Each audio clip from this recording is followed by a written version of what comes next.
So the big question is this: how do most agents who struggle to get the information that most successful agents hoard to themselves grow and prosper without this information? That's the big question, and this video cast is the answer. Welcome to Real Estate Rockstars. I'm your host, Pat Hyben.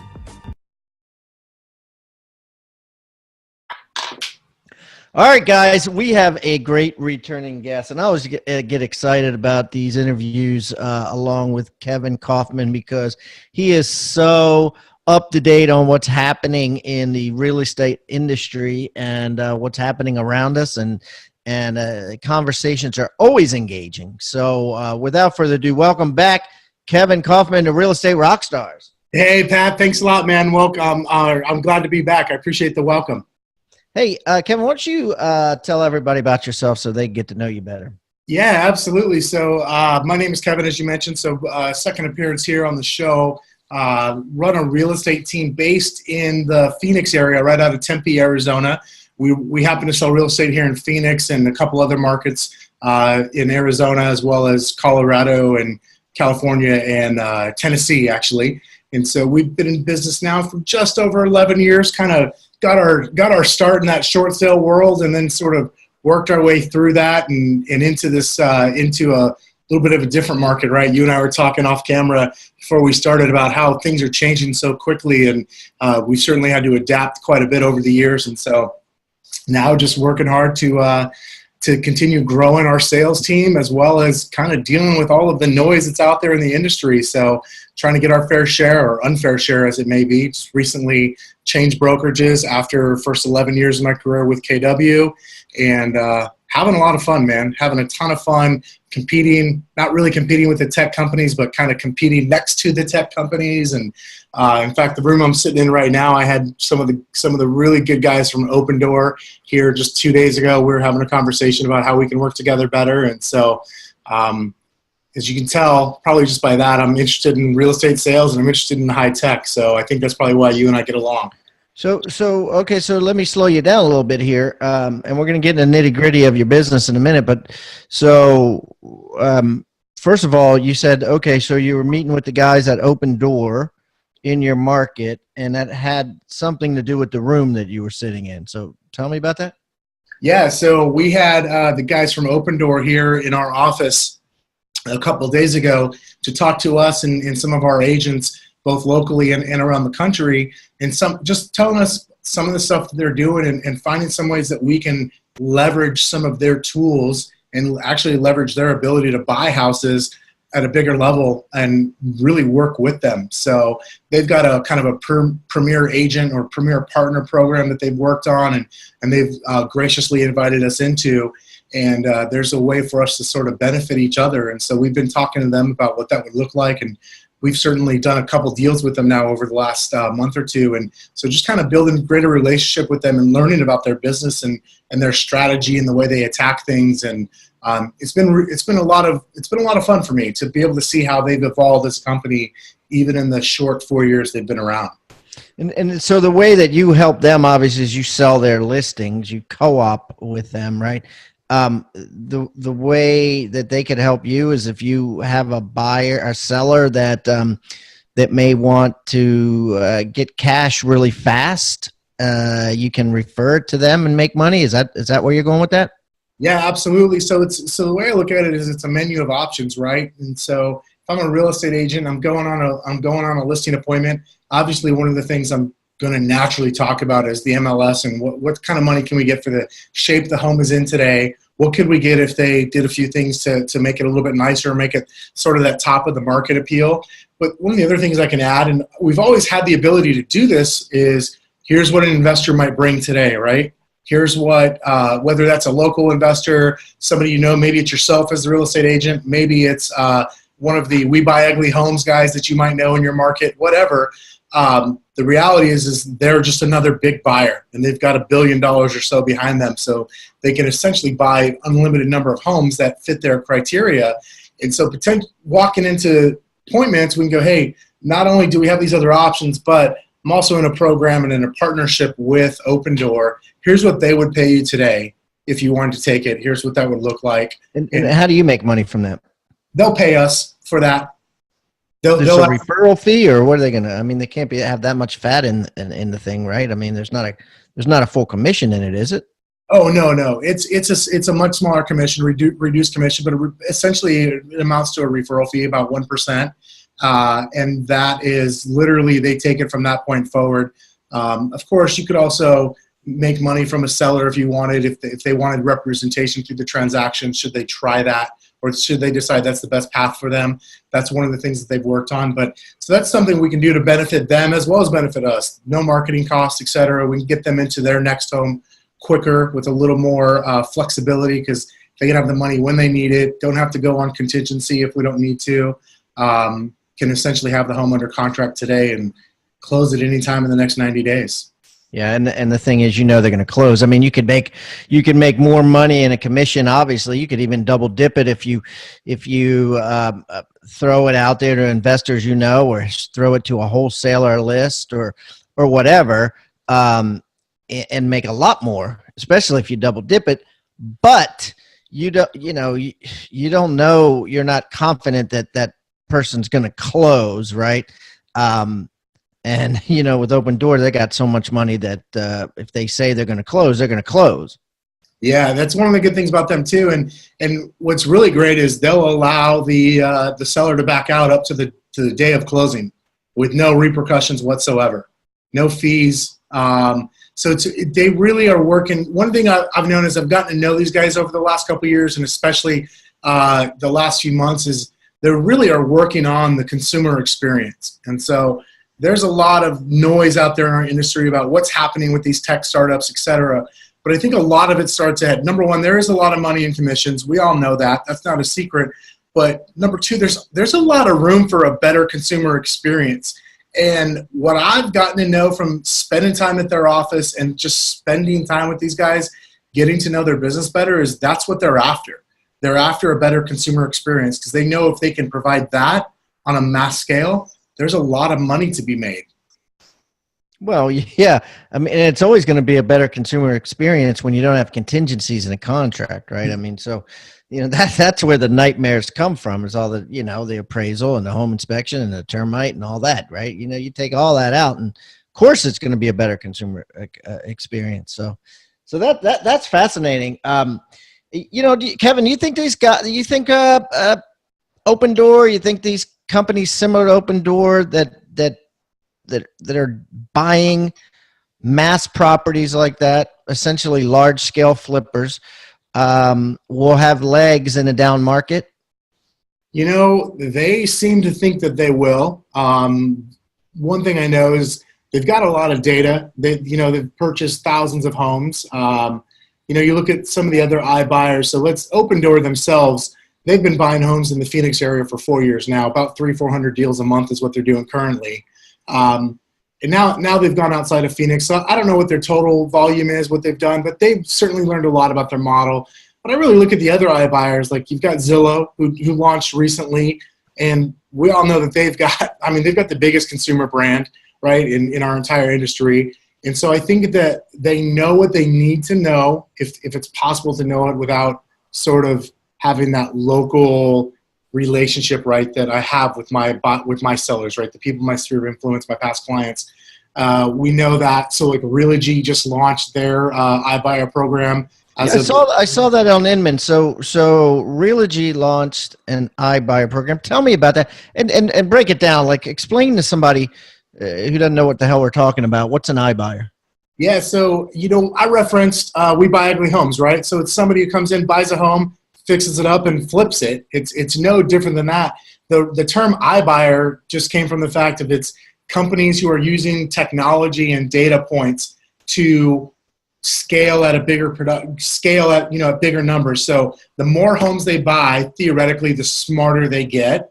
The more data they've collected, the more homes they've actually valued, the more transactions they've gone through, the better they can do their job more efficiently, I should say. A perfect example of that is in Phoenix, where Opendoor launched about 4 years ago. Their average fee 4 years ago was like 12 to 15%. So by far, it was a terrible option for the consumer in most cases from a financial standpoint only, right? It might have been convenience standpoint, it might have worked. Whereas today, here they are, fast forward a few thousand transactions, their average fee is 6 to 7%. Sound familiar? Like that's a pretty close number to the agent, right? What you're going to make if you go sell your home on MLS. Wait a minute, the average fee of the iBuyer? Yeah, so the fee to close a Really? transaction to the seller. So a seller, you got a home that you sell it for $200,000. Doesn't matter who you sell it to, you're not getting $200,000. There's a title, an escrow company that's got to be paid in Arizona. There's different fees, et cetera. And with the iBuyer programs, what they're doing is they're looking to reduce those fees as low as possible by doing it as smart as possible and not having to use as many people, as much manpower, if you will, and quite frankly, without realtors in a lot of cases, although they all have their own brokerages, et cetera. Wow. And so when Realogy, right, who owns what? What falls under that? Well, I know there are about 200,000 agents in total when you look at all their brands. So they've got the NRT, which is all the company-owned stuff, about 60,000 or so agents. But ERA, Century 21. Better Homes and Gardens, I want to say. Yeah, Better Homes and Gardens. In San Francisco, they own Launch. I feel like there's a big one in New York as well, like Corcoran. They may own as well. So they're a conglomerate, right? They're a big publicly traded company. 200,000+ agents what does this mean to their agents, and what does this mean to the industry? Like, if you just read that headline, right? Like Realogy creates an iBuyer program. What's the first thing that comes to your mind? Like, what should agents listening be concerned about or not concerned about when they hear that? Well, I'll tell you what goes through my mind, Pat, and it's a sign of the times, right? Like we've seen now, we saw OfferPad and Opendoor open a couple years ago, and Zillow in the last couple months, and now this. I think what I thought is, wow, that is really a sign of the times, and there is a race to quote figure this out, right? To figure out this iBuyer program and how can people acquire and turn properties quickest for the least amount of money possible and make a profit. And make you know what the weird thing is? Like this is bizarre, right? Because I was a full-time agent all through the frickin' 90s, and I was talking about this the other day. If I sold a house in 60 days, I was so excited about it that I would send out a postcard that says sold in 60 days. Like that was a big deal, right? And now we're in like one of the best markets ever. Yet at the same time, sellers are suddenly so interested in skimming even more days off the market. Like, right? Like houses are selling in record time. You would figure that a company like any iBuyer company throughout the 90s or some of these slower times, would be a great deal for someone selling their house. Not now. Now would be the worst time because, it sells so easy anyways. Have we lost perception here? Well, I mean, think about it. How many times have you, well, maybe you haven't, but I've heard plenty of people complain about being quoted a 4% interest rate. Right. Yeah, no, that's what I mean. Yeah. Right. When I got into real estate, which was 2007, rates were already low, right? Because we were right in the middle or not in the middle, but we were at the beginning of the recession, the crash, if you will. And so for me, rates have basically been low my entire career.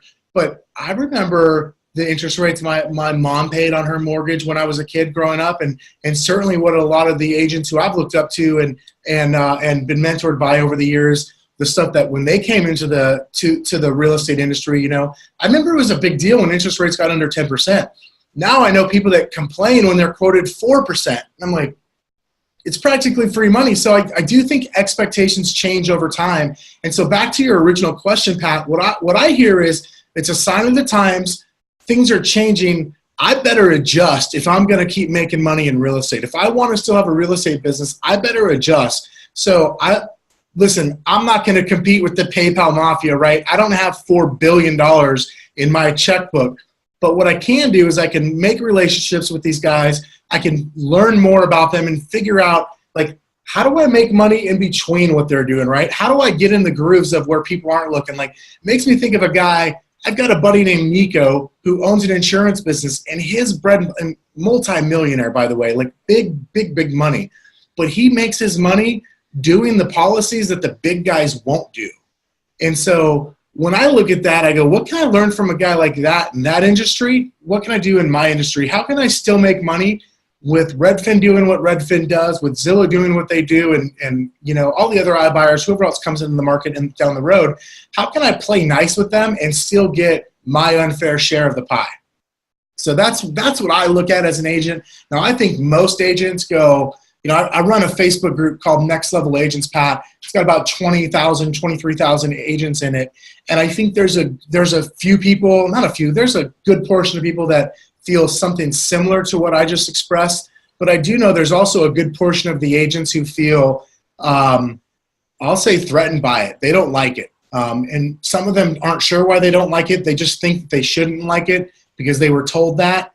They were told they should be threatened by Zillow. They were told they should be threatened by Opendoor.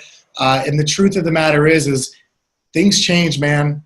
Things just change, and we've got to adapt, right?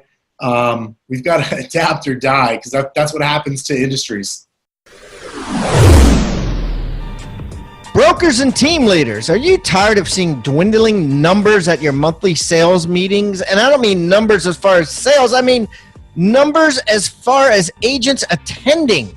Do you struggle with creating new and exciting content that will not only motivate your agents, but deliver actual results to them?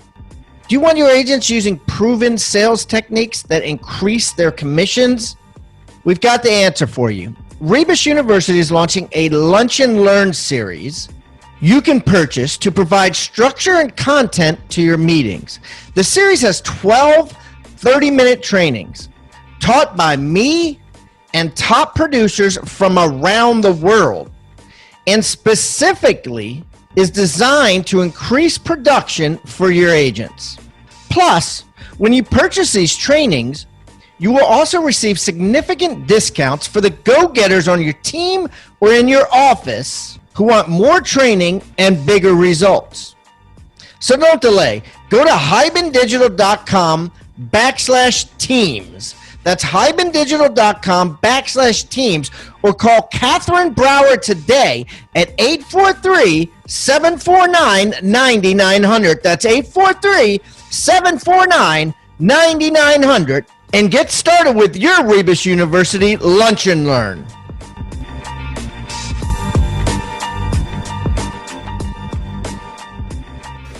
That's crazy. So, you know, so many things come to mind. Okay, so you mentioned PayPal Mafia, and if you guys don't know who PayPal Mafia is, basically these guys that attended Stanford University, University of Illinois, and they the original PayPal employees and original PayPal founders. So you've got Peter Thiel, Elon Musk, Reid Hoffman, who founded LinkedIn.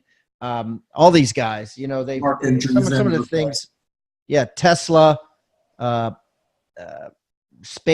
YouTube, Yelp, all of these things came from the PayPal Mafia. So you mentioned PayPal Mafia, right? You can't compete with the PayPal Mafia.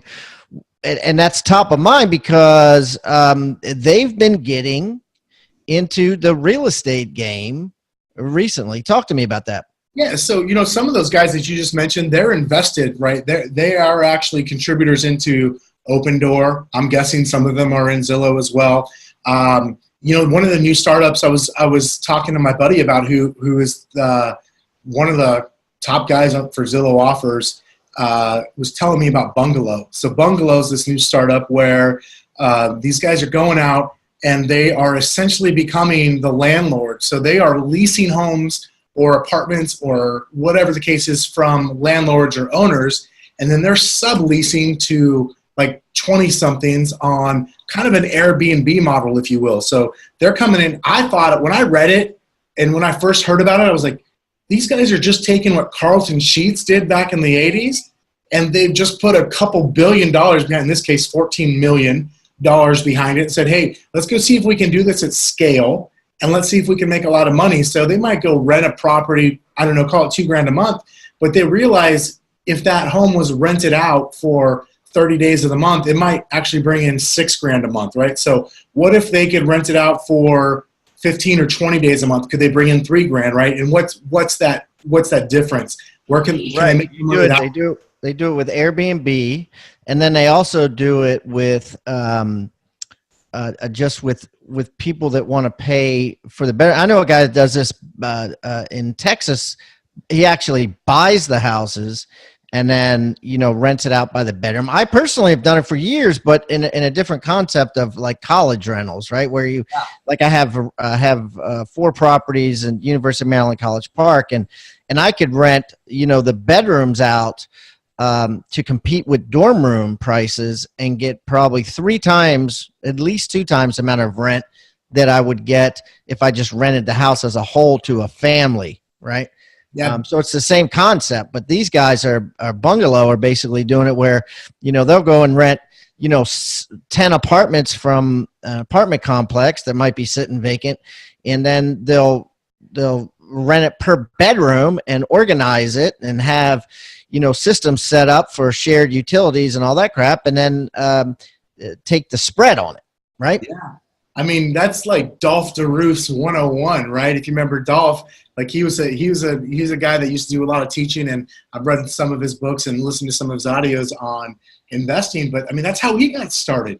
That's literally how Dolph DeRoof's got started. And they're taking these concepts, these things that have been around forever, and they're just going, how do we modernize it? And how do we use technology to make it better, more efficient, make more money, and make a better consumer experience? I knew some people that were doing this with Airbnb, where basically they would go and rent from a regular landlord and say, okay, what's the rent? And they'd say $1,500 a month. They'd say, great, there's a clause I'm going to put in here that says I can sublease it. And they're like, cool. And then they sublease it through Airbnb, and they rent it, like you said, by the night, and that 1,500 becomes 4,500 or 5,000, and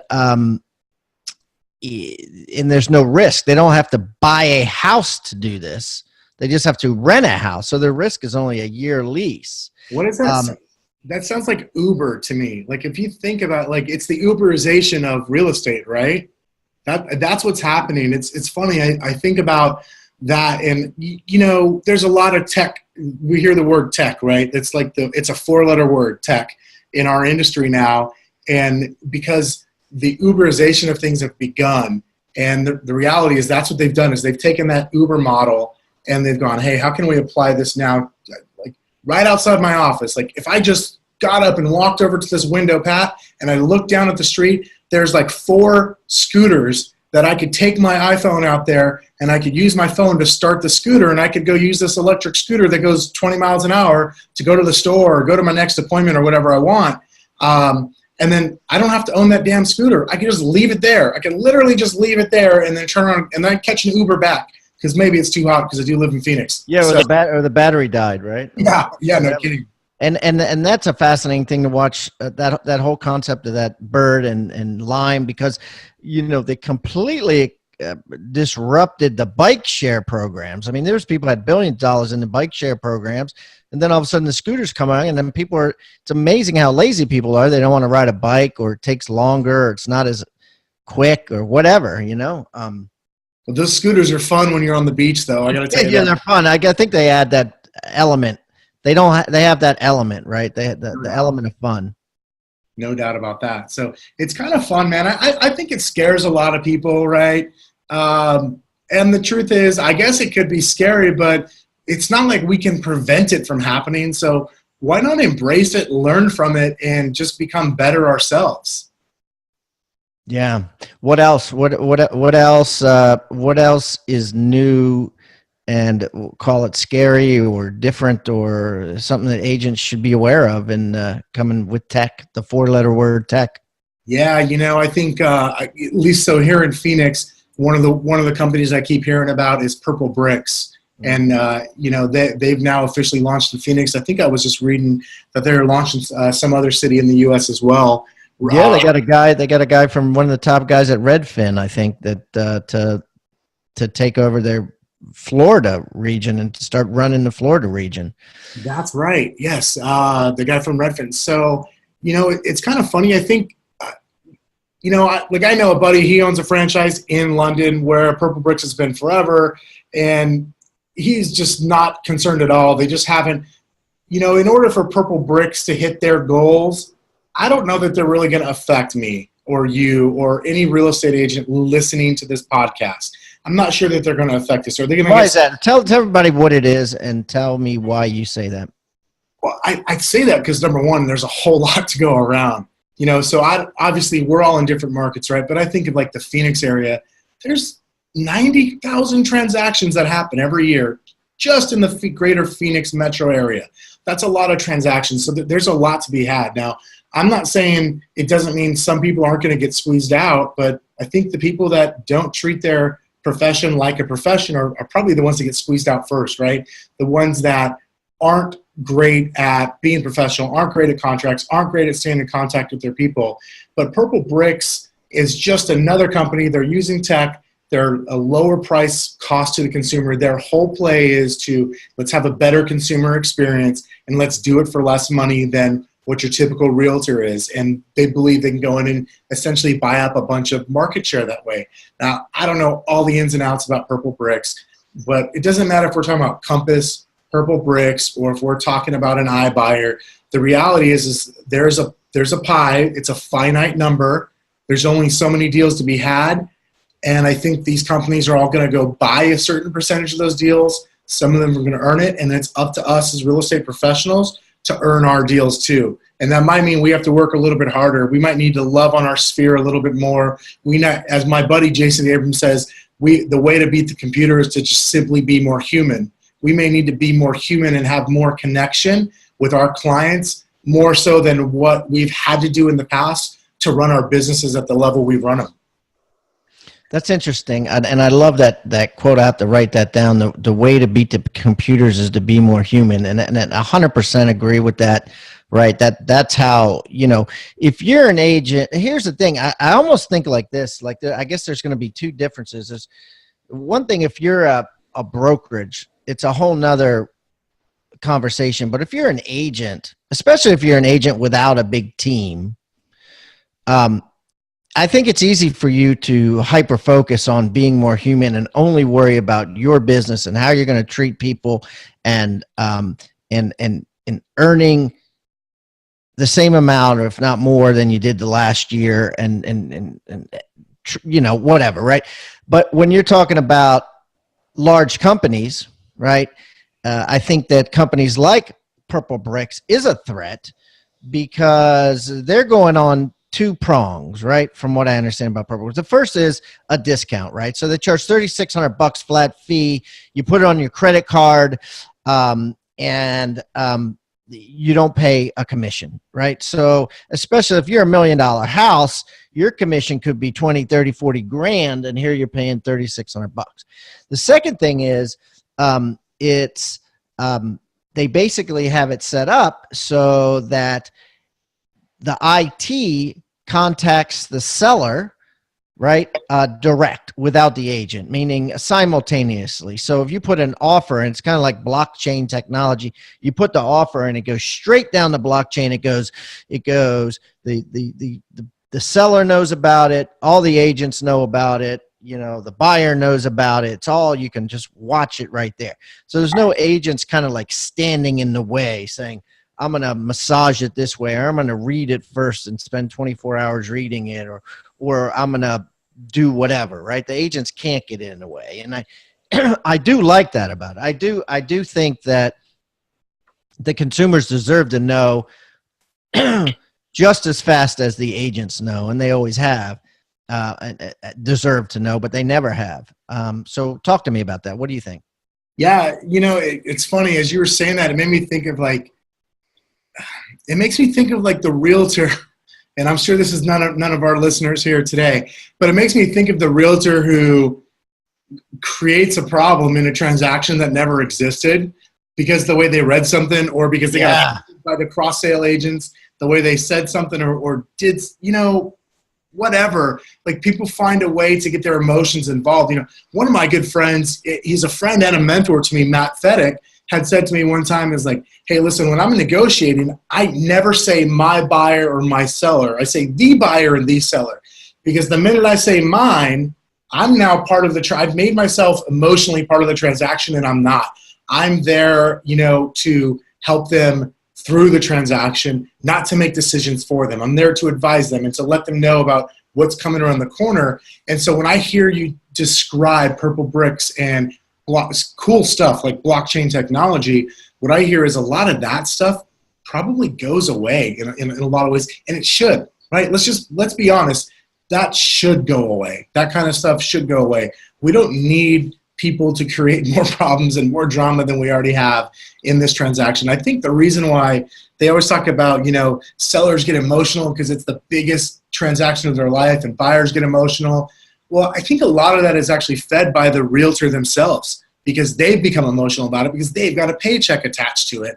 And so they naturally act a certain way, right? They're holding on, they're squeezing on for dear life because it might be the only check they're going to get for the next 60 days. Who knows? I don't know. Maybe I'm just making it all up and pontificating or what, you know, whatever. But the reality is, like, it's all going away. And if you want to add some emotion back in, I think as an agent, what you need to do is you need to add yourself, your human being back in, i.e., you know, meet with them rather than texting them, right?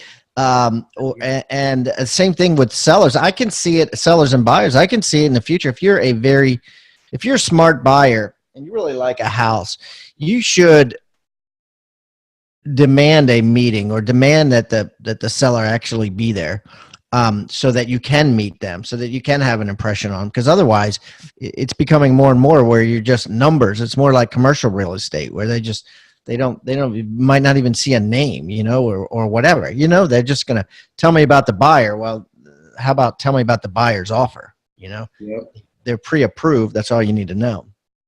Yeah, absolutely. I think there's a whole lot that goes into this, and you know, I've been using that word a lot, like just acting as a professional in our profession, I think goes a long ways. And whereas maybe for the last couple of years, that's helped us like stick out and do more deals. And I think in the future, it's going to be the thing that just gets us in the door, right? Like that's going to be the status quo. It's kind of like, you know, and I believe Maryland's different, but like in Arizona, we have a title and escrow office, and you know, obviously the companies all want to get more and more of our business. And like the pitch used to be, but we have really great service. Like your clients are going to love us. They're going to, and I'm like, yeah, I know, but like that's the minimum. Like you have to do that and more.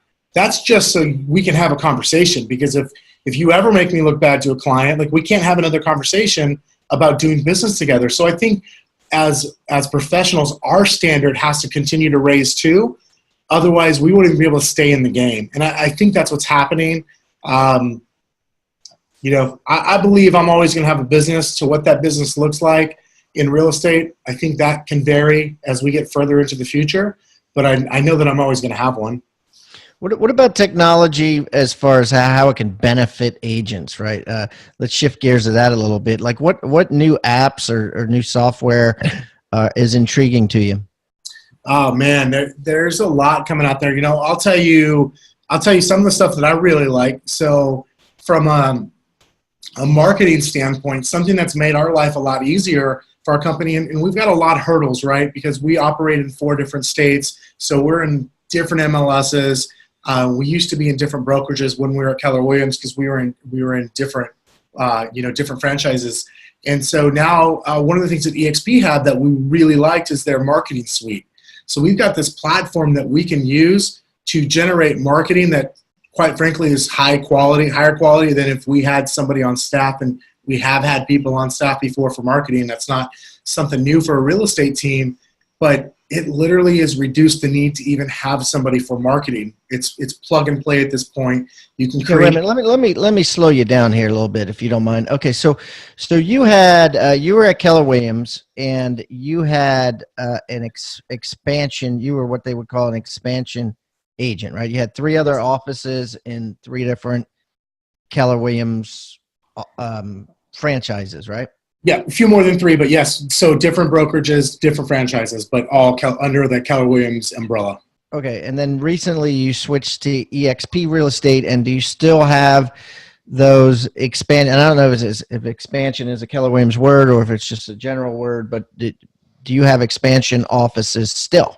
Yes, we do. So we still operate in different states. The difference is EXP was born out of expansion. Actually, the founder is a former Keller Williams agent, former tech guy before that had an expansion business. And so one of the things that we really loved about EXP is it's one brokerage per state. So in a franchise, You mean he had an expansion business? He was an agent that had, just like you had expansion.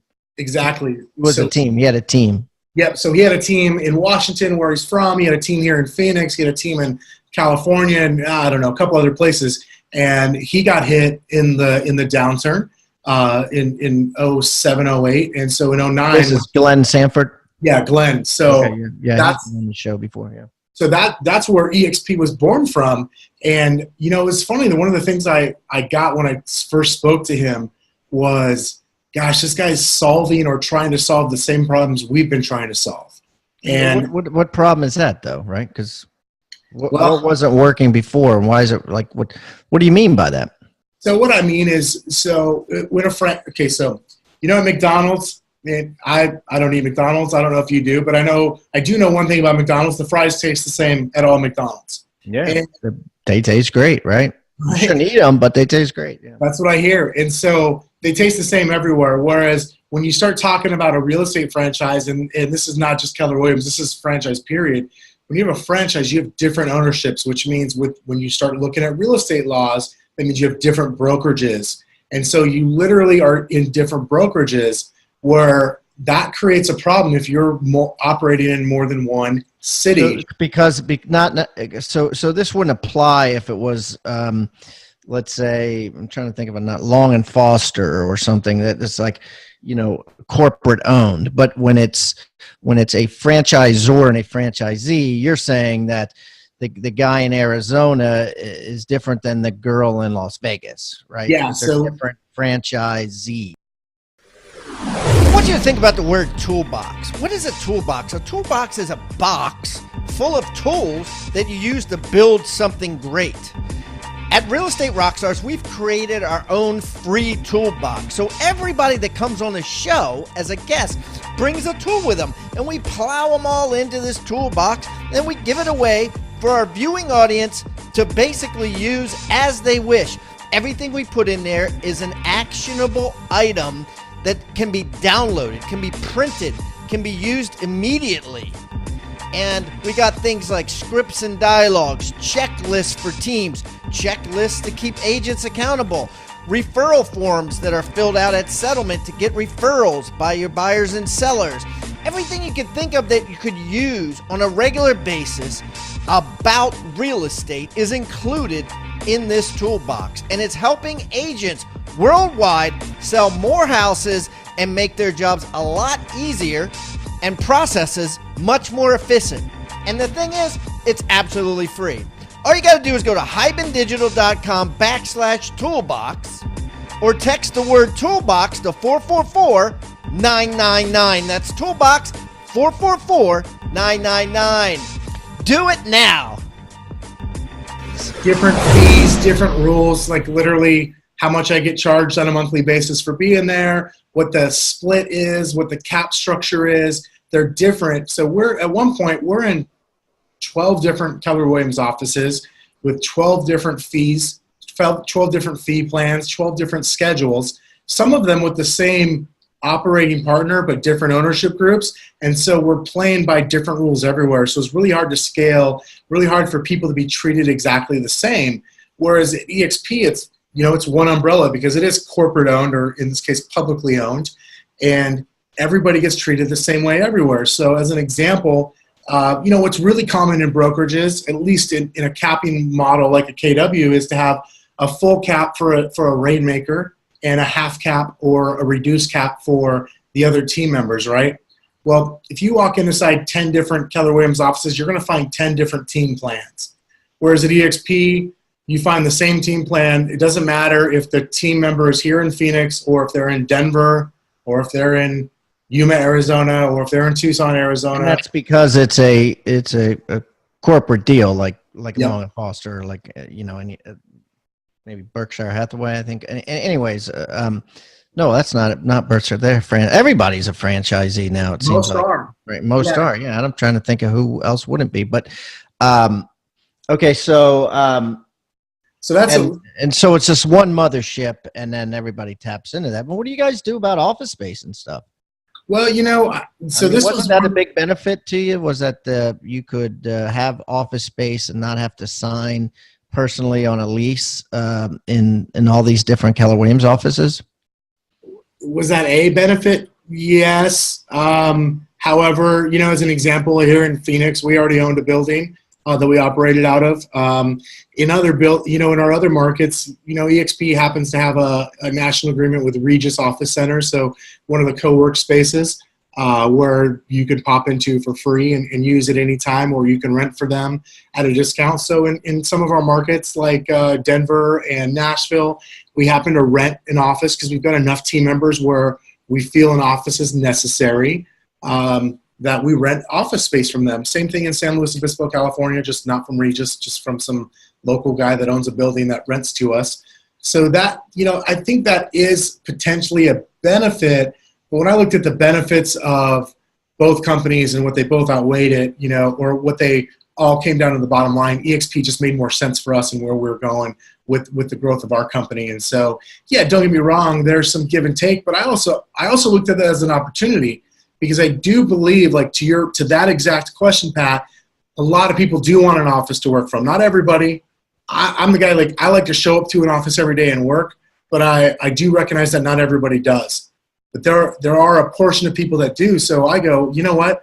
If I buy a building, why can't I just have my own WeWork or my own Regis, my own CoWork space that I can rent out to? And now I've got another business as well as my real estate business, and I'm even more insulated from any sort of downturns because I can rent it out not just to real estate agents, but I can rent out to, lawyers, CPAs, etc. Anybody else? Yeah.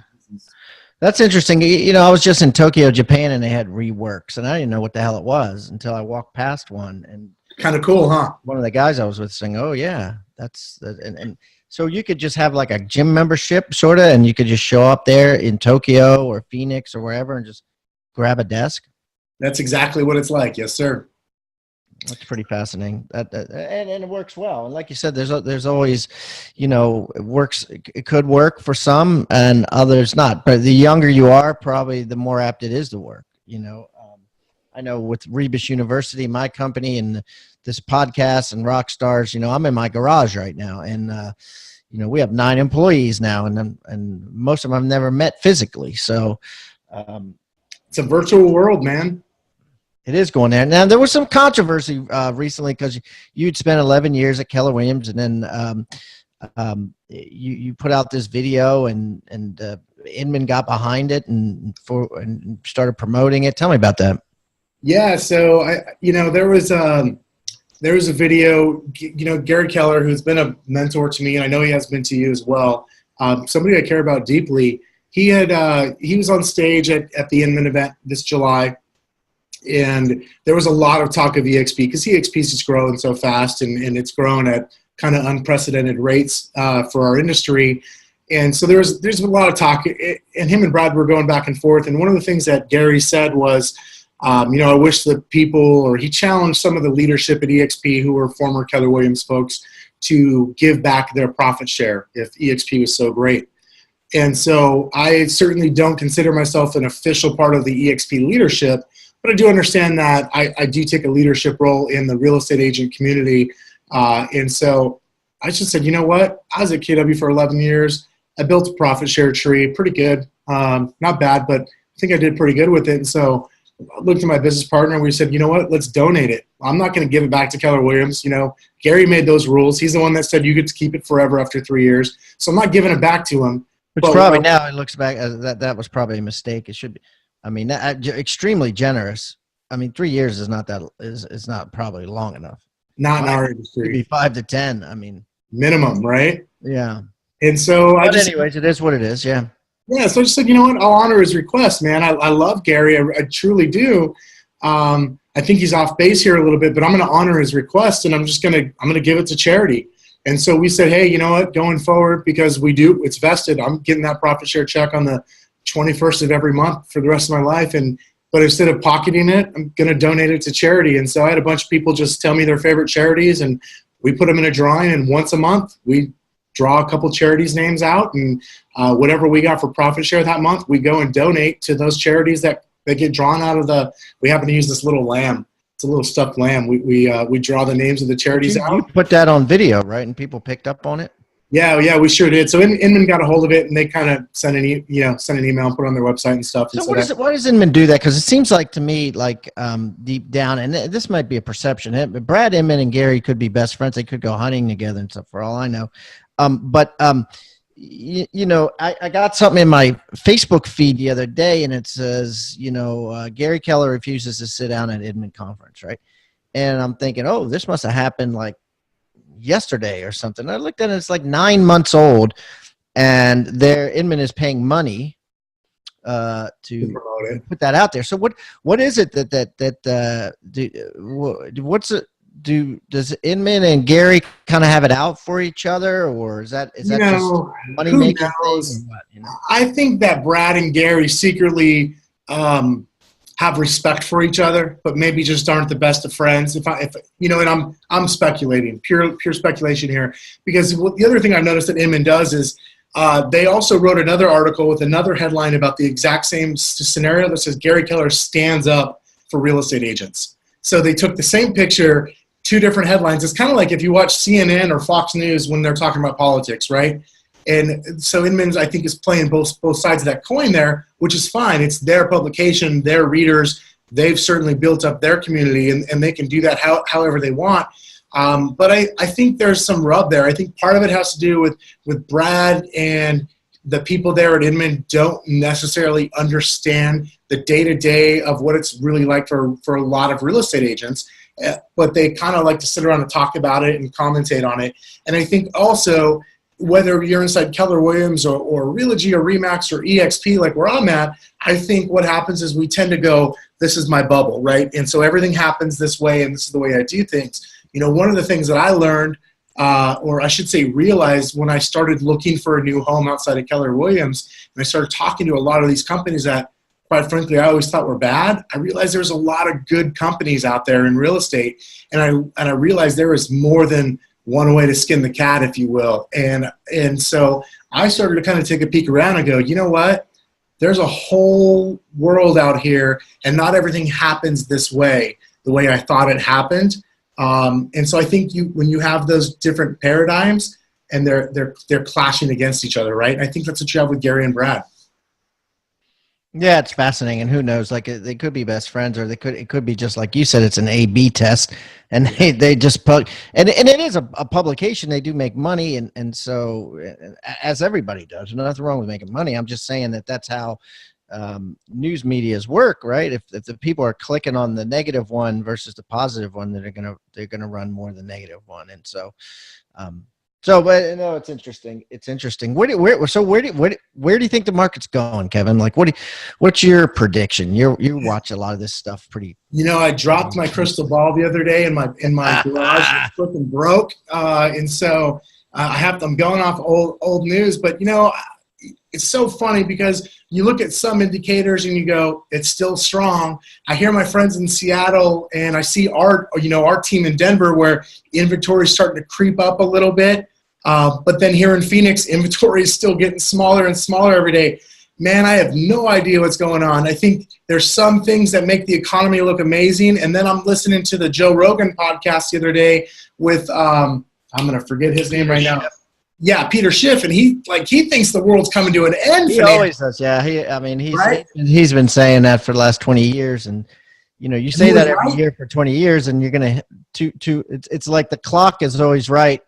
A broken clock is always right 2 times a day. Yeah, and that's the same thing. But at the same time, I do believe a shift is coming. Yep. And I actually put some money with him in his Euro Pacific Capital Fund. I opened an account with them. So you just never know. But so you got your Facebook group. You got 23,000 members on it. I mean, what are they talking about? What are they most concerned about? Tell me what's new. You know what's fun is myself and my buddy Cody Gibson and my business partner Fred Weaver started it because we just wanted to have a place for a good conversation without a bunch of spam and about a bunch of people just always selling us crap. And quite frankly, we wanted to keep it focused on real estate. So we'll talk about everything from growing problems with teams to prospecting to different marketing strategies. One of the things that we like to do is, and hopefully I can get you to do this, is come in and bring our friends in. Like Jason Abrams came in last week and did a webinar on how to really heat up the fourth quarter to make sure you start off 2019 strong.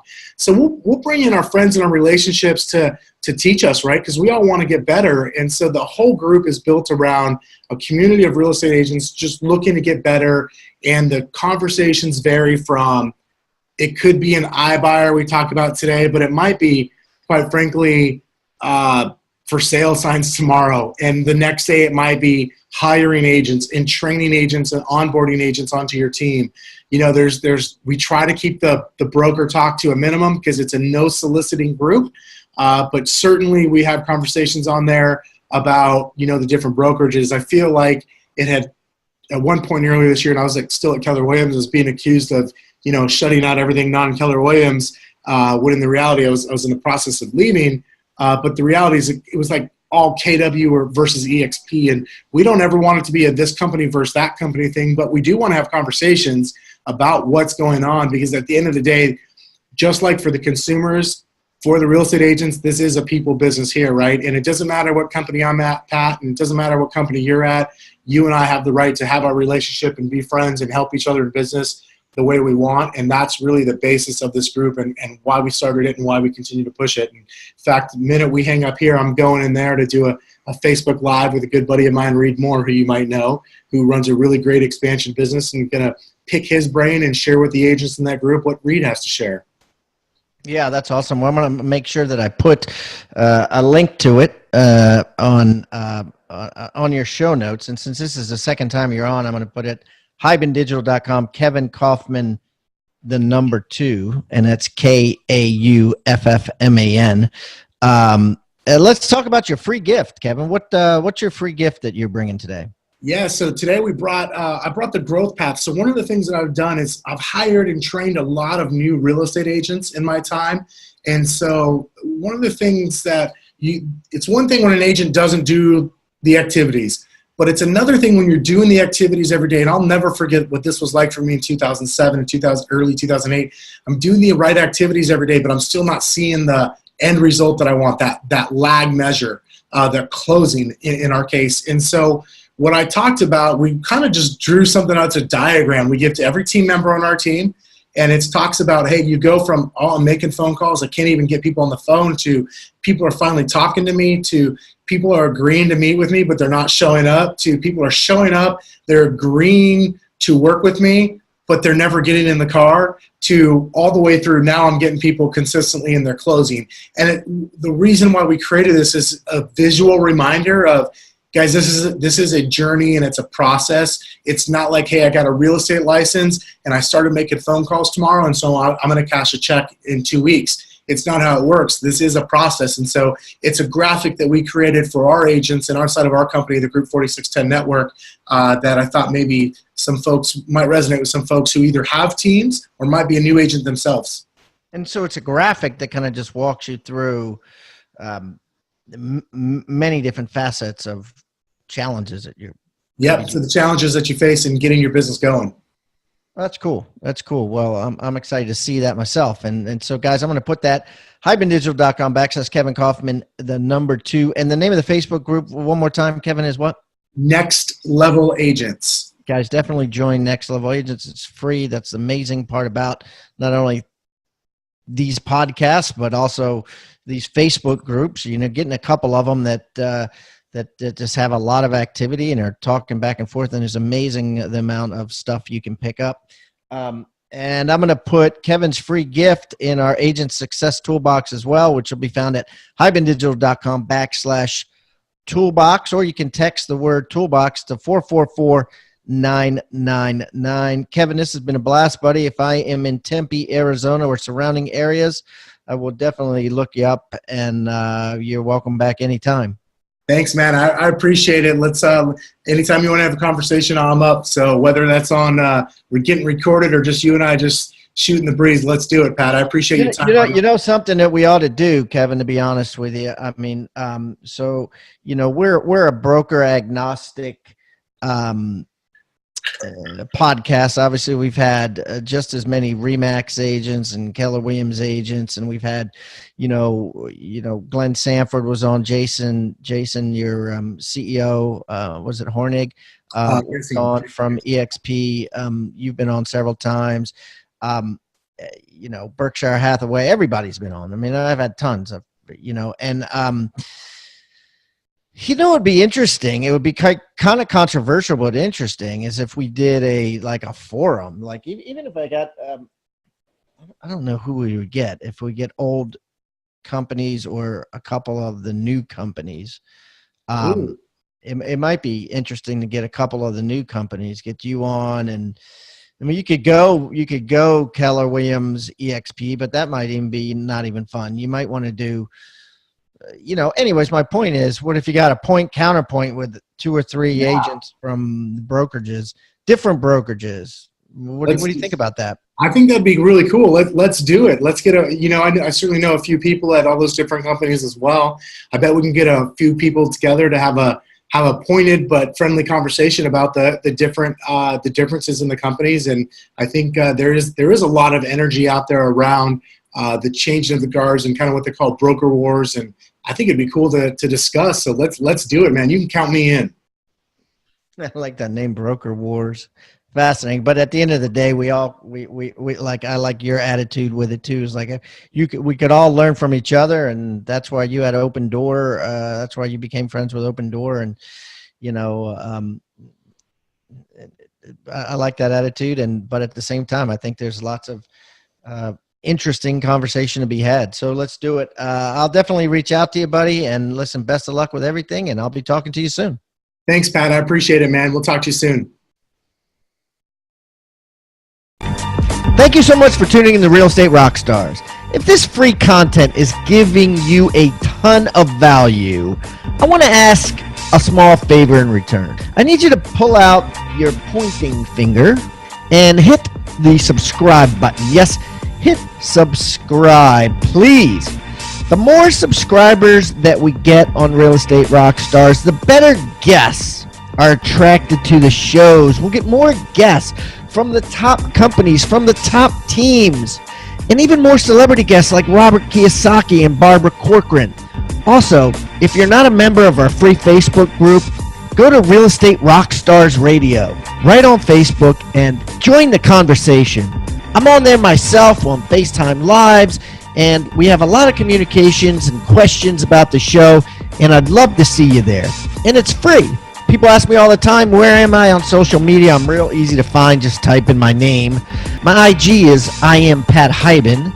It is blowing up on Instagram, adding tons of subscribers, and I'm on there probably twice a day. So definitely follow me on Instagram, as well as everywhere else. Thanks again for listening, and keep rocking.